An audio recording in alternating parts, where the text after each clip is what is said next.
Hi, everybody. Ellis Cannon right here with Dan Joseph. That's Dan. I'm Ellis. Dan is the guy with 20 years of experience business-wise in China and around the world. I'm your host, and I'm looking forward to another great conversation with a format we're very excited about. So thank you so much for being out there. Remember, you can always visit us at theglobalDashboard.com.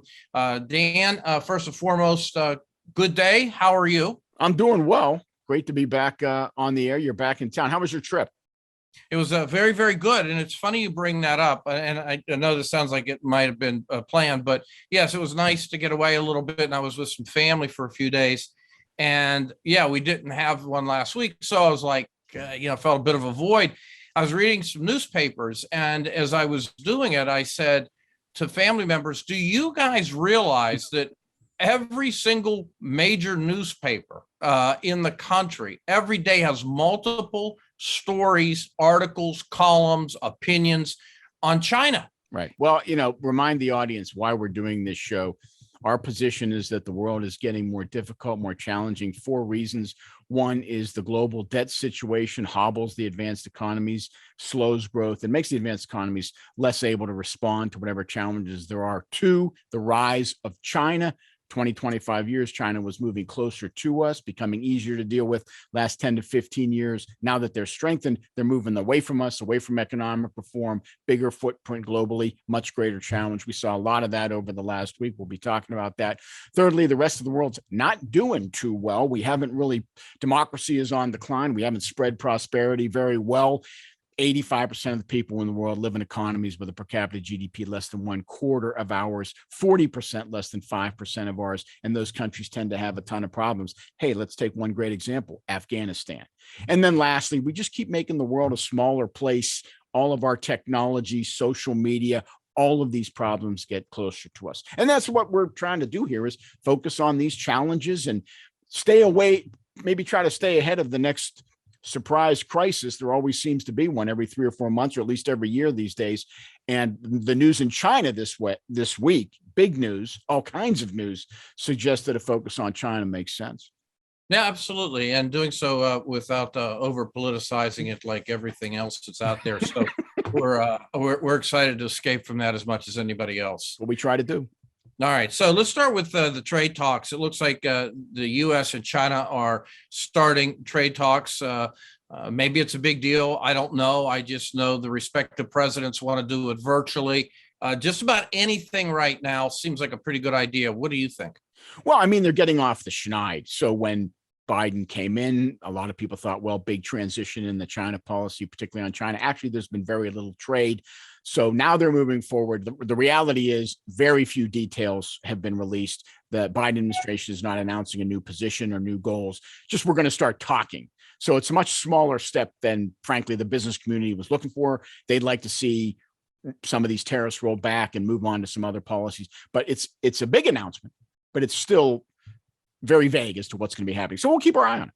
All right. Now, China's real estate woes, again, we've been talking about this. Evergrande is the big one. In reading about that situation over the recent weeks, it seems as if China is willing to let Evergrande sweat a good bit. As an example of sorts, $300 billion hole. They'll work with them. But I believe that Evergrande also did a buy-sell with a bank here recently. So, those pieces continue to move. Talk a little bit about that. Well, the main point is it's still unfolding. So we've actually had additional real estate companies in China miss loan payments. Mm-hmm. We're seeing stocks fall, bond prices fall. So the problem continues to build. I think, like you just said, China is on the one hand going to let Evergrande go its course and probably feel some pain, but will likely try to avert the crisis. But the main point is it's not over yet. It's not like they wave a magic wand and all of a sudden this is problem solved. The market tanked because they saw the hint of the real estate problem in China. Then it recovered because they realized there's no reason to panic, but it's not over yet. So the market might jump around again. We're still sorting this out. The Chinese real estate market is overbuilt by hundreds of billions, if not trillions of dollars, and there will be a reckoning. We're at the early stages.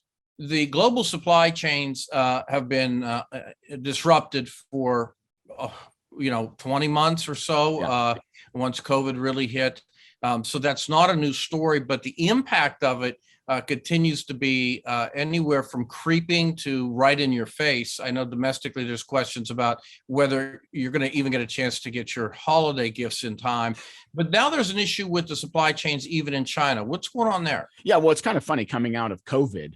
We've seen a number of different places, mostly Europe and now China and the UK have energy problems because now as economies try to spring back, moves that have made in the past that limit in the Europe and the UK, it's gas supplies, and in China, it's coal, are kind of kicking people and knocking things off track. So in China's particular case, a number of various measures. One of them is getting municipalities and provinces to meet certain environmental targets and therefore restrict the burning of coal and the operation of power plants to certain times, combined with how they price their electricity fixed while the price of coal is rising. Companies don't want to buy coal, so they're not producing electricity because they lose money. By a variety of means, they've had a heavy hit on their electricity supply. They've got blackouts, they've got brownouts, factories shutting, already impacting production, already convincing economists to decrease their forecast for growth in China because it's not going to be a 1 or 2 week thing. It's going to drag on for months until they put some measures in place to fix it. So it's another reason why trying to kind of keep your finger on the pulse of the COVID recovery is extremely challenging. It doesn't look like we're going to turn around and start with negative growth again, but it's not clear how quickly the path to recovery is going to transpire given these impediments. And now we've got a new one. They can't get enough electricity in China. And of course, we're talking about the entire Pacific Rim having tensions associated with China, and specifically military-wise. Did all the sorties that were flown by China over and near Taiwan tamp down those tensions, or you think they may have amped them up a little bit? I think they amped them up a little bit.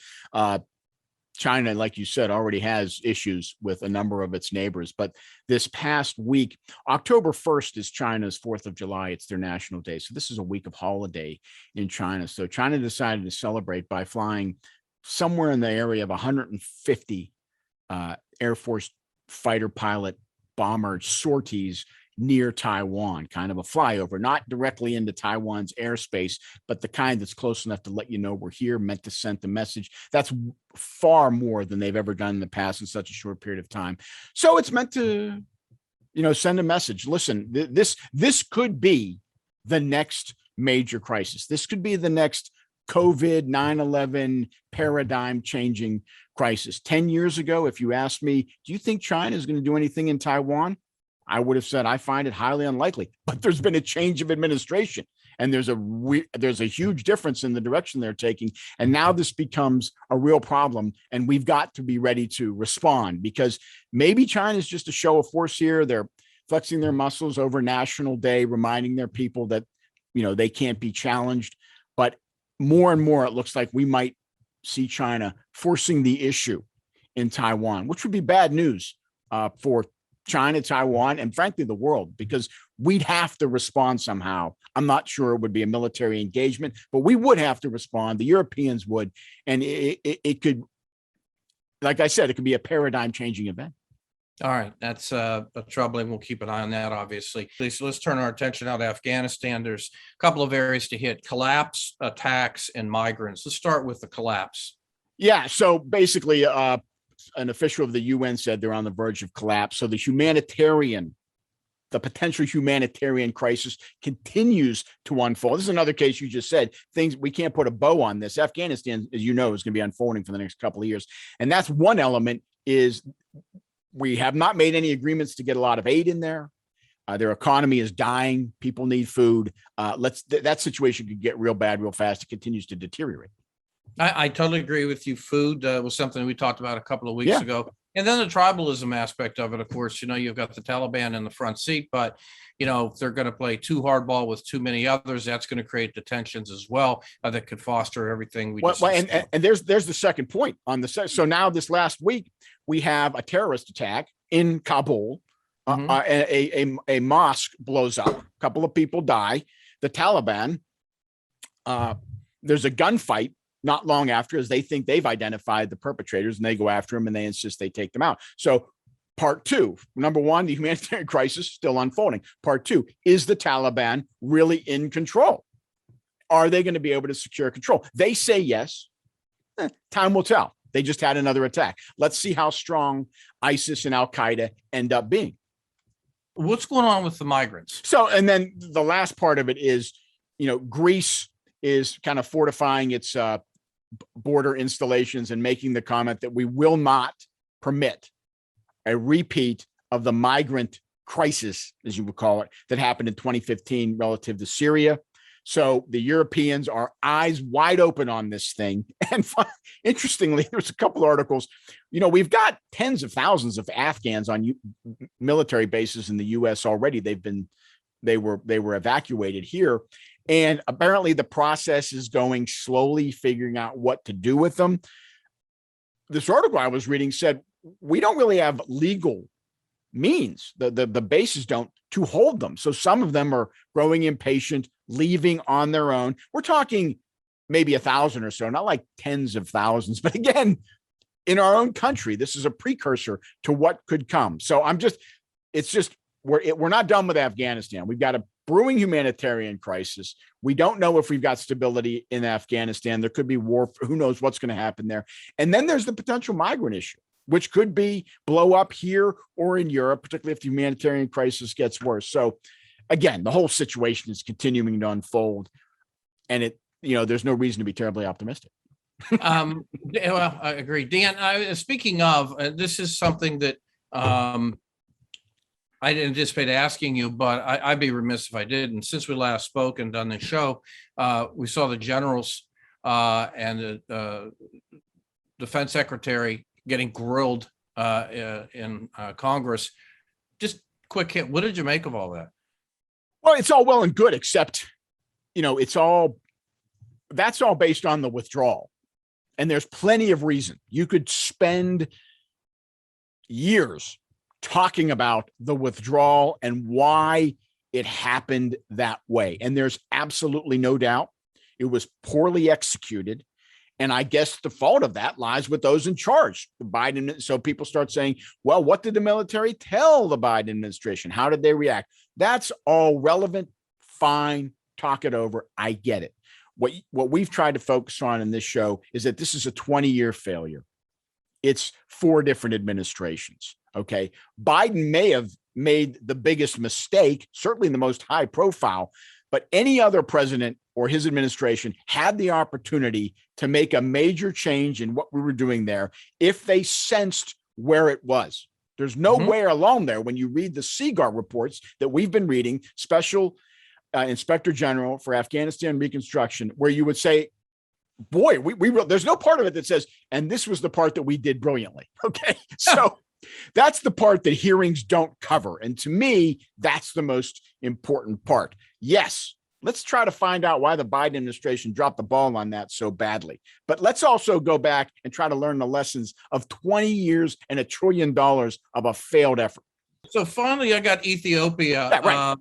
And I mean, as if they needed more issues. Again, food, humanitarian, famine.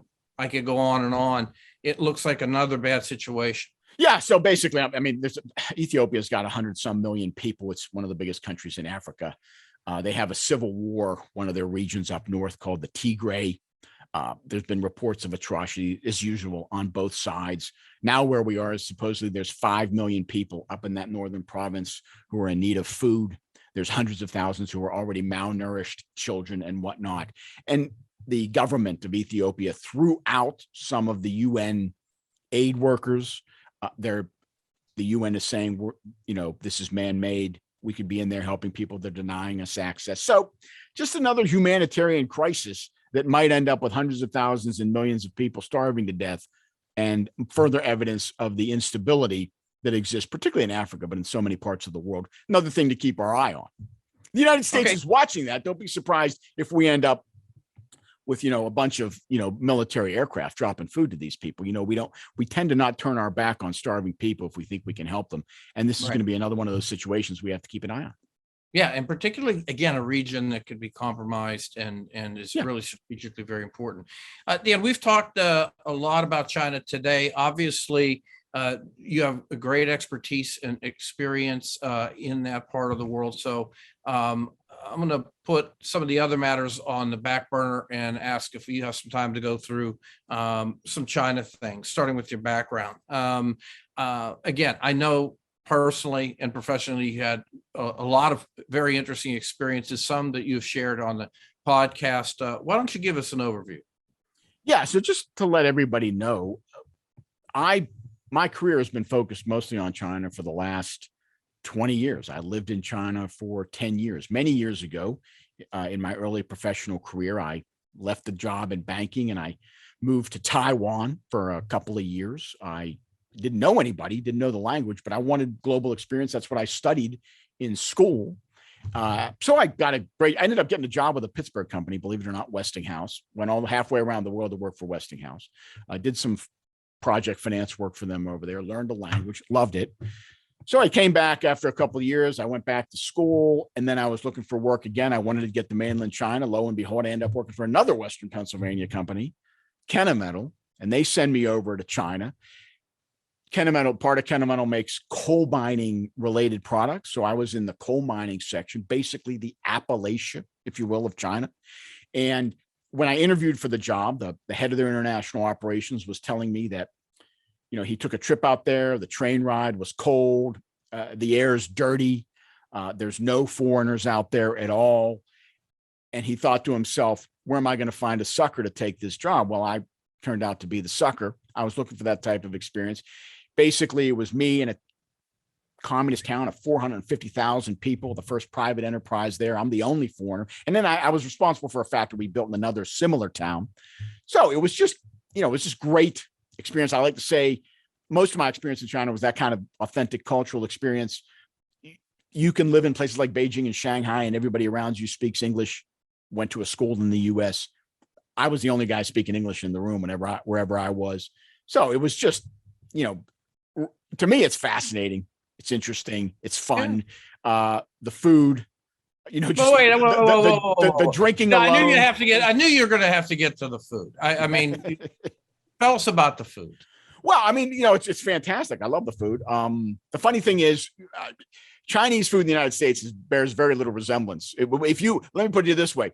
Well, back then I would when I had Chinese colleagues, partners, clients come to the United States, you would never take them to an American Chinese restaurant. Oh, wow. You call ahead and tell the Chinese person running that restaurant, I've got the real thing in town.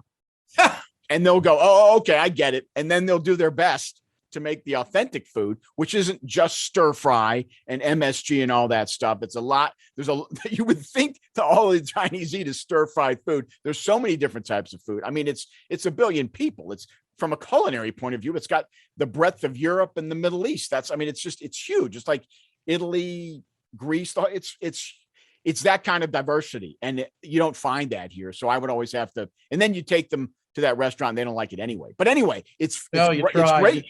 It's great food. And I don't eat Chinese food in the United States anymore. Very rarely, if I find the right place. Two things. Number one, I'm not so sure that there's a country in the world that has food that tastes like that country's food in the United States. That makes sense. Well, the United States is, I think, to our credit, is moving towards more authentic cuisine. That's good. Look at Taco Bell. It's a perfect example.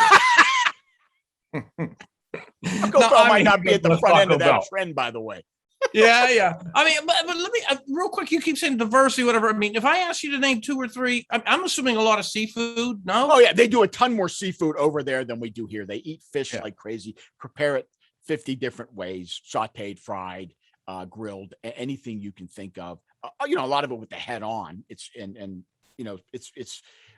really good. They do there's a whole thing of casseroles in China where they slow cook things in casseroles. You don't see that much here. They'll make, well, the way they make, we call pork is the other white meat. I don't think pork's supposed to be but when pork's a white meat, it means you've overcooked it. The Chinese do a lot of slow cooking when they're not stir frying pork. They eat a lot more pork than they eat pork like we eat beef. And they'll do a slow cook on pork, which is, it's like having a barbecue here in kind of a casserole thing. It's fantastic. You don't see that here much at all. So you're saying that when I put a big pork shoulder or pork butt into my smoker for 10 hours, I have more in common with Chinese chefs than most Americans. Yeah. I mean, slow cooking pork like that is something that's more common in China. You don't see that in any Chinese restaurants here. Yeah. Not many. All right. That's outstanding. Yeah. All right. Now you learned the language, and I grew up with different languages in the house, and you pick up a little here and there, but I've never obviously got close to mastering it. You learned Mandarin, correct? Yeah, I did. It was people. That's probably the first question people ask you when you live in China. Do you speak the language? Because probably most people are at least somewhat familiar with the fact that it looks incredibly hard. In fact, it's about as hard as it looks. The State Department has these guidelines on learning language because it has a language school, and according to the State Department, it takes 4 times as much time and effort to learn Chinese as you would say Spanish or French or another Romance language. So that sounds about right. You've got all these funny symbols, the characters, which you can't sound them out. There's no phonetic connection to the spoken word. It takes a long time. Obviously, if you're living over there and you can practice, but I did pretty well. It's amazing what happens if you have no option, but your job requires you, or otherwise believe me, I've tried to live in an environment where every meeting I have is translated. It's infuriating. So anyway, it took some time. I'm not great by any stretch, but from a business point of view, I can hold my, and it's fun. It's, if you get a lot of people like to study languages, it's a lot of fun to tell, when I first went to China, I remember, first couple of weeks when I was in Taiwan, meeting an American, and some Taiwanese people told me his Chinese is so good. He sounds like on the phone, you can't tell he's American. I once called a colleague on his over the holidays, and his parents were at his house, and his father answered the phone and said, "Hey, your boss is on the phone. I thought you said your boss was a foreigner." Oh, wow. And that's the greatest compliment I've ever had. He thought I was a Chinese guy calling his son. And they didn't think you were an American. Right. Now, so I didn't say that much, and I've had that happen. But anyway, I'm good enough to do that as long as the topic doesn't get into something I don't understand. Then I get lost real fast. Well, Dan, I hate to disappoint you and hit you with this, but I must tell you that I've had a number of phone calls in my life where people didn't know that I was speaking. Well, what I like to call American, perhaps English, but who's I bet. Yeah, I bet. So say something in Mandarin. Oh, 你要我说什么? What do you want? It's exactly what I was about to suggest. What do you want me to say? Oh, okay, very good.你要我说什么? And by the way, when you did this, did you take private lessons? Maybe you said this and I didn't hear you, but private lessons, courses? I mean, I took about 6 months of one-on-one courses with a teacher. And then after that, I just bought books and studied my own. What I found was that people tell you don't read because it's so complicated, but my memory works very visually. So if I didn't familiarize myself with the visual representation of the characters, it was very hard for me to remember characters. So I would do a lot of reading exercises and then just try to practice when I was talking to people. So mine was mostly self-study, but it was study. It wasn't picking it up. I'd like to be smart enough to pick up Chinese. I don't know that anybody is. I did not pick it up. I'm not that good. I studied and practiced. And I think you'd have to. I get it. All right. One last thing. When you were over there, you had a close up with communism. You've touched on this before.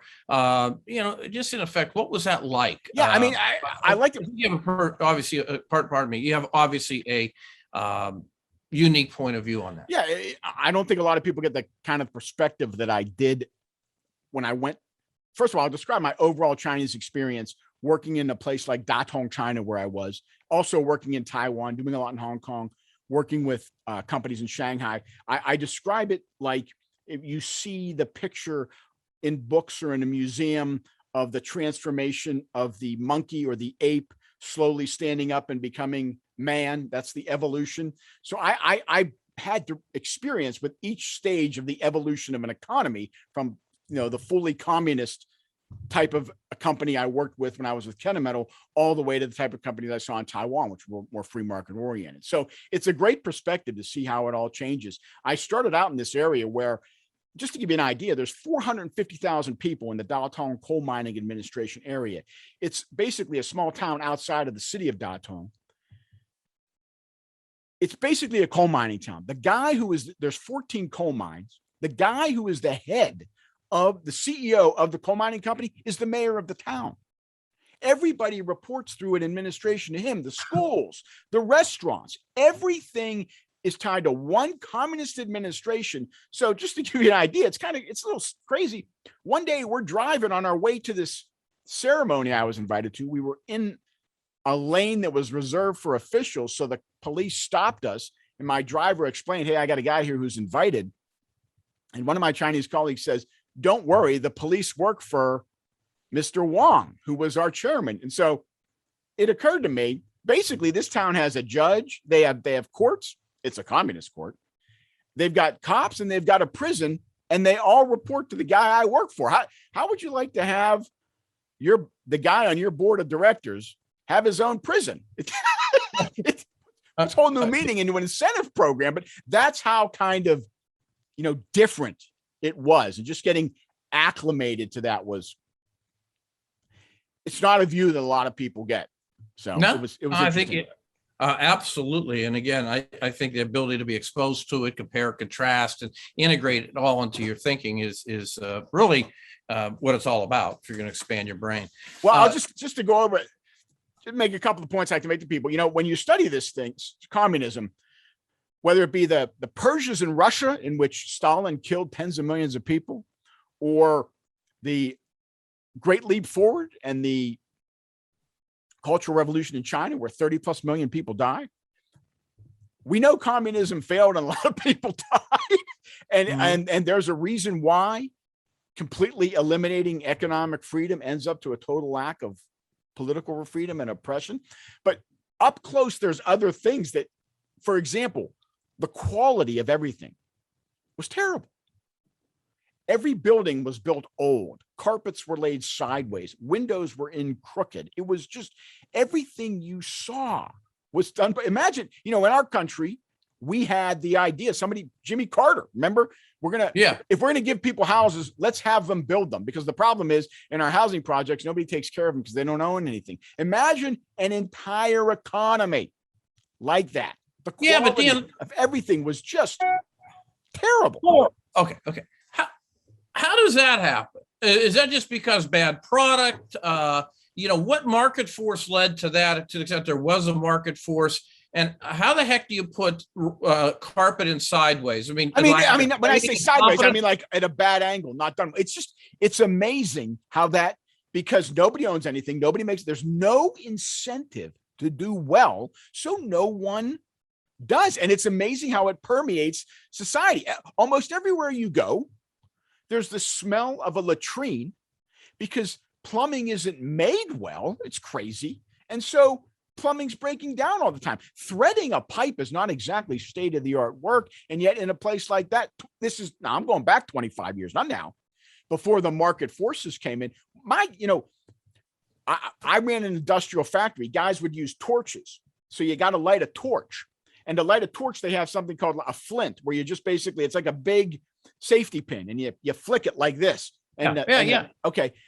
When my team of welders came to the United States to train, you ran. Did you run? No. My point is, when they saw our flints, they said, "Can we take these back?" And I said, "You can't buy these in China." And they're like, "Oh yeah, but they break immediately. They're terrible." I mean, The technology behind making that is 1,000 years old. There's nothing to it. And yet something that simple, terrible quality. When one of my colleagues came over and looked at the initial work my people were doing before we got into serious production, and he saw that when he went to their old factory, we had to get something from an old factory, and he saw the quality. He looked at me and said, "You'll never make these products well. They're terrible." Introduce market forces over time, profit rewards, incentivizes, do a good job, quality matters, and it comes up. But it takes a while. When we bought our car for the company, my driver, you know what questions? This is going back to the 90s. He told me, you have to buy a foreign brand name. Not only that, he knew which foreign brand name factories in China used Chinese parts and which made their own parts and imported parts. He wanted me to buy, he wanted the brand, he knew the model and the factory he wanted it to come from, because otherwise it was going to be terrible. So it's an amazing to see how communism failed, not just with big picture issues like freedom, but quality was terrible. And you know what else? Go ahead. You were going to say something. I was going to say, I got two takeaways just off that. Number one, all I could think about with cars was, those elite vehicles in Cuba, similarly communist, that, they're like 1950 cars. Right. It's, they've become expert at keeping 1950s vehicles moving. Yeah. There's no question. It's a craft, and they've preserved them well. The reality is that they look like toys. Yeah.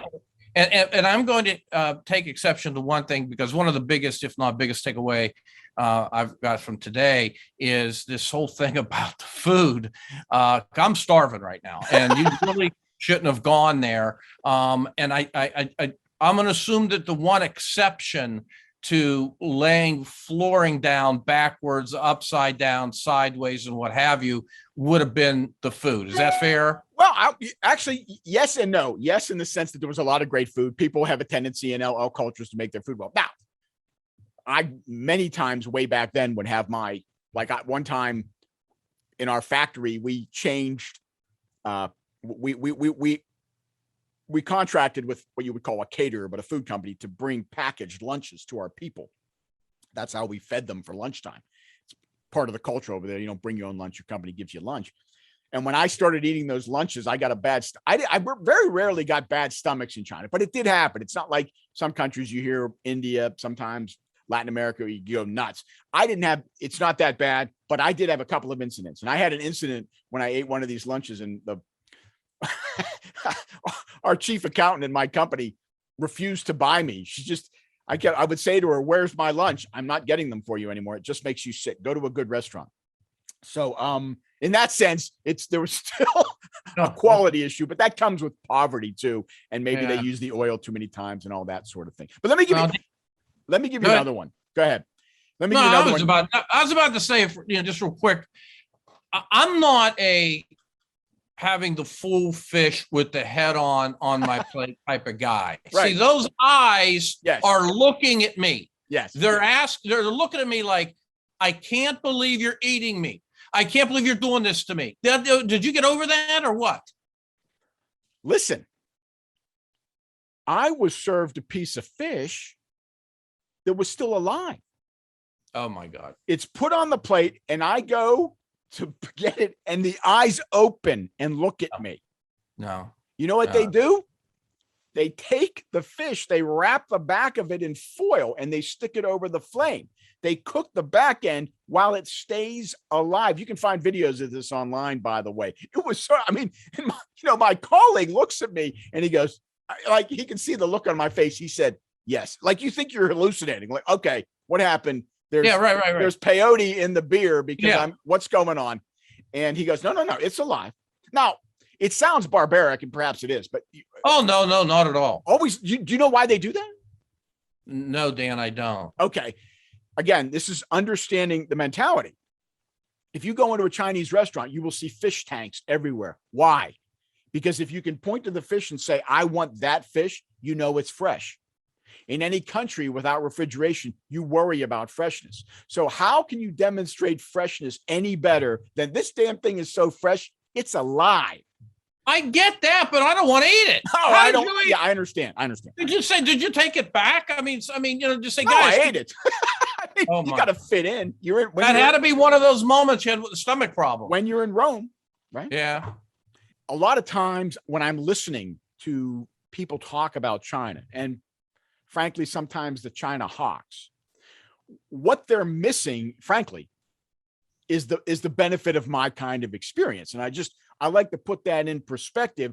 A lot of times when you're listening to the criticism of China, they give no credit to where China's come from.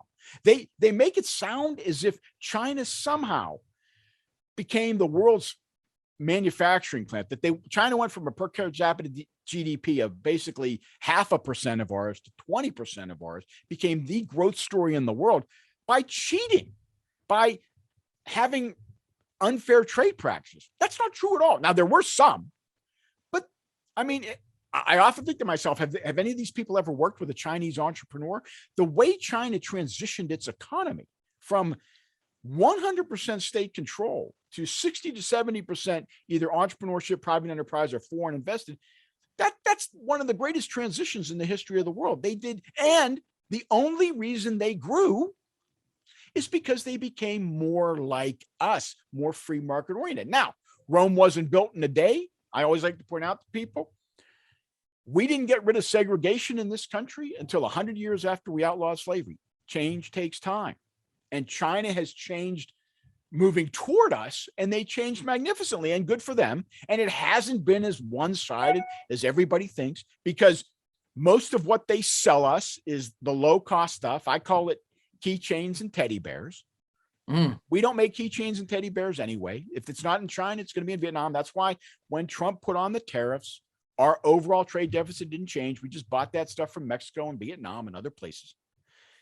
But they do have unfair trade practices on some of the next generation products, and we do need to take care of that. But we just don't put it in the right perspective. You'll hear people say that, well, clearly economic engagement with China hasn't worked. They're not democratic. Well, it's only been 40 years. Economic engagement has changed China tremendously. It does work, but it takes more time, and China changed course. So yes, we have to counteract that. But I'd like to point out, China has made a lot of progress, and we need to learn the lessons of Afghanistan, right? In which we need to understand the challenges those type of countries make. We need to understand that democracy doesn't happen overnight just because you send a really bunch of smart Americans over there.